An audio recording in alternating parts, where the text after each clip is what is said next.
Barrister साहब ये बताएं कि आपके जो इत्तेहादी हैं वो भी और अपोजिशन जमातें भी ये एतराज़ कर रही हैं कि मसौदा दिखाया गया नहीं गया और कानून साजी करने आप लोग चल पड़े थे, तो इजलास भी मुलतवी हो गया गैर महीना मुद्दत तक के लिए।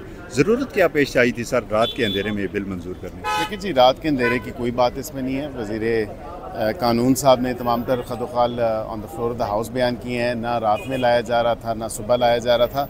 ये तमाम तर चीज़ें थी, एक कंसल्टेटिव प्रोसेस था और कंसेंसस डेवलप करना था, जिसमें ज़रूरी था कि तमाम पार्टीज़ को ऑन बोर्ड लिया। और आपने देखा रात गए तक यहाँ पे मीटिंग, क्योंकि ये एक फोरम है, यहाँ पे तमाम तर सियासी जमातें जो हैं वो आके तमाम तर जो बातें हैं जो उस कमेटी की मीटिंग्स में हुई वो चल रही थी और काफ़ी कॉमन ग्राउंड एग्जिस्ट करता है। ये आपके सामने ही है, तब वो एग्री करती हैं कॉन्स्टिट्यूशन कोर्ट्स के ऊपर।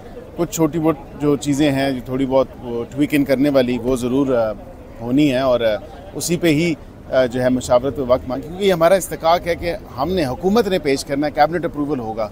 तो उनको मोटे मोटे खदोखाल तो बता दिए। जब एक डॉक्यूमेंट अपनी फाइनल शक्ल ही इख्तियार नहीं की उसने, तो वो कैसे इनको दे दिया जाए? इनको हमने बताया कि ये चीज़ें उसमें आ रही हैं और वो वही चीज़ें थी जो आज आपके सामने भी मीडिया पे भी सर्कुलेट कर रही हैं। अगर इस पे 2 दिन पहले जो आप वज़ीर कानून साहब ने जिस तरह वो बहस की असेंबली में बताए हैं, खदोखाल उसके बताए हैं, नुकात बताए हैं, 2 दिन पहले बता दिए जाते तो शायद बेहतर पोजीशन न होती। ये तकरीबन 3 हफ्ते से चल रहा है जी।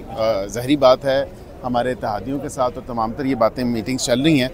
बरकैफ हर चीज़ में बेहतरी होती है और मैं समझता हूँ कि ज़्यादा बेहतर ये है कि हमें जो तमाम तर एक ब्रॉडर कंसेंसस डेवलप करना है, वो ब्रॉडर कंसेंसस कितने अरसे में ये बिल दोबारा पेश करके? मैं इसका कुछ नहीं कह सकता। जब कंसेंसस ब्रॉडर डेवलप हो जाएगा, एक इत्तेफाक राय होगा तो ये आ जाएगा। वक्त की ज़रूरत है।